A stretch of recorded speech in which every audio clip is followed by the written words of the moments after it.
What is going on, travelers? Welcome to episode 3 of the Survival Guide, and we're specifically going to talk about combat. Welcome to mid-game. Going to do a weapons review from last episode. When you do load your firearm, there are two ways of doing it. You can either use the magazine to load ammo into. Once that ammo is loaded into the magazine, then you drive that magazine over to the correct weapon, and you can now reload your weapon depending on how many magazines you have. There are other weapons where you can just load the ammo into the weapon itself by just pressing R, which is reload. Some of the items you want to be aware of are the armor and weapon cleaning kits used to restore equipment. All you have to do is right click using your mouse on the specific armor or weapon, and it'll ask you to repair it. And if you have one of those items, whether it's the armor repair kit or the weapons cleaning kit, then it'll likely take the percentage from said item and then put it onto your armor or weapon. Make sure your equipment and your firearms are not under 80%, especially with the weapons, because your weapons will jam the lower the percentage gets after, I believe, 85 or 80%. Now that we reviewed weapons and firearms and how to reload them and how to fix them up, make sure you have a nice set of magazines ready for you, because there's nothing worse in a situation than your weapon going click click in a situation and you're surrounded by zombies. It's happened to me a couple of times. It's not something you want to happen. Weapon attachments. Weapon attachments enhance your combat, such as range, sway, light, and accuracy. Attach an attachment by dragging said attachment to the weapon, matching the icon. If you don't know right away what that does, the correct box will light up green when you have the item over the right weapon. It'll shine red if it's incorrect. Legendary attachments are proprietary and cannot be used with general weapons, but general attachments can be used on legendary weapons. Night vision comes in handy when in the dark and engaging in combat. Special Ops provides the best overall vision with military goggles, as second and civilian goggles being the worst, as it is entirely entry level. Be sure to add a battery and have a stack on hand, as the Spec Op goggles run through a battery like a hot knife through butter. Let's talk vehicles. So vehicles are not only helping for looping and traversing the terrain, they can also be really good battering rams. The only problem is, every time you use your vehicle as a battering ram, you pretty much just damage the thing. It loses health like crazy. So sparingly use it as a battering ram, but make sure to avoid zombies at all costs with a vehicle. Let's talk backpacks.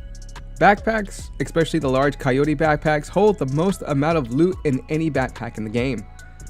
Rock with whatever backpack you have. Just remember to upgrade as you go, not because of the loot, but storing what you need to aid you in survival in combat is crucial when you're outnumbered by zombies, when you're outnumbered by bandits, or you're outnumbered by coyote soldiers, especially the soldiers.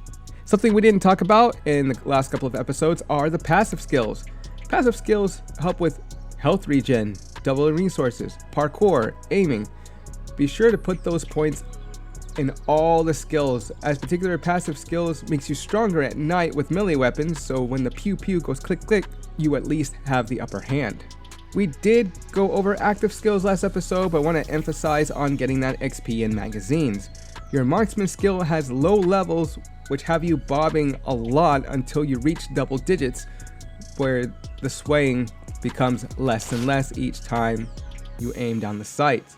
Remember, if you want to aim down the sights with your weapon, make sure you click the middle mouse button. Also, remember to hold shift to hold your breath. That makes the swaying less in the beginning, so that way you keep hold, but make sure you watch your stamina bar, as it'll run out pretty quickly. Now that we're through with firearms and equipment, let's go ahead and talk about your enemies. Zombies are the easiest enemy to defeat. The reason is you can shoot them with your most powerful weapon, and usually they go down a couple of times, especially with their most powerful melee weapon. But in a very big group, and especially with some runners, they can be a little bit of a hassle. So before you go into any situation, make sure you know your exits. Whenever you enter a building, whenever you enter a POI, make sure nothing is impeding you. Make sure that that big boss zombie isn't coming around the corner and then smacking you down with this giant arm. Just remember, a safe exit guarantees your survival.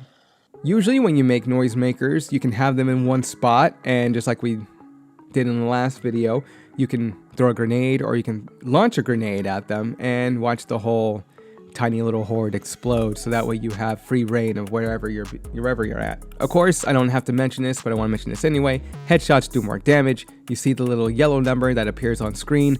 That means you're doing a lot more damage than you just shot anywhere else in the body.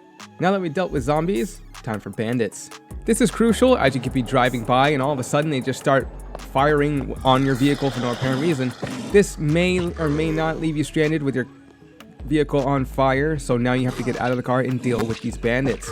So first, looking out for bandits, make sure you watch out for smoke signals or any dark smoke that happens to be in the street. It can be out in the field, it could be anywhere on the road. You really don't know up until you see it, if you're close enough to it, or if you start to see in the distance specific vests and backpacks. It could be survivors, it may not be. So you want to stop, get out, use your binoculars, and look forward.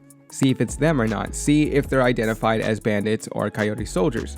If they're bandits or coyote soldiers, go ahead and step out of the vehicle.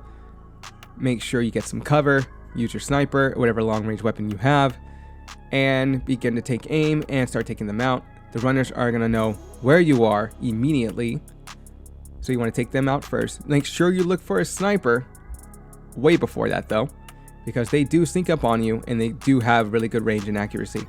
Then all you're left is with the assault and the boss, and you're golden. And they do tend to just run at you, or at least the rushers do, but they do tend to flank you if you're not careful and shoot you from the side. Be sure to avoid that by picking them off once they start coming towards you. If you have the bandits down, and they're no problem because it does get easier over time when you practice, then it's time to talk about the deadlier enemy, the coyote soldiers. Coyote soldiers are deadly accurate, not to mention they will flank and surround you. I've seen this multiple times in game, and I don't know how many times it's almost cost me the entirety of my survival. Do not use noisemakers. One time I was at the observatory, I threw a noisemaker because I saw zombies, only to have a swarm of coyote soldiers come at me down the hill. They knew my position right away. It didn't take them long. And they fanned out and then tried to take me down. I had to find consistent cover, pick them all off one by one. There was times where I did come in contact with one that ran out of bullets, tried to hurt me with melee, but I got the upper hand, but still had to get cover because there were so many up there. So be sure not to put yourself in those kind of situations. Scope out the area, make sure you know how much of a count there is of the enemy. Then do your best to set up traps and landmines beforehand so that when they do come down and they run over it, then you're pretty much settled. Have first aid ready. I can't specify this enough, that when you have things like bandages and the higher tier bandages, as well as the medical kits and the little medical packs, make sure you have those on hand within the hot bars, which is 6, 7, and 8. You can put anything else in there too. I just recommend having that ready, and you can have the stack in there, but the stack needs to be in your outside inventory.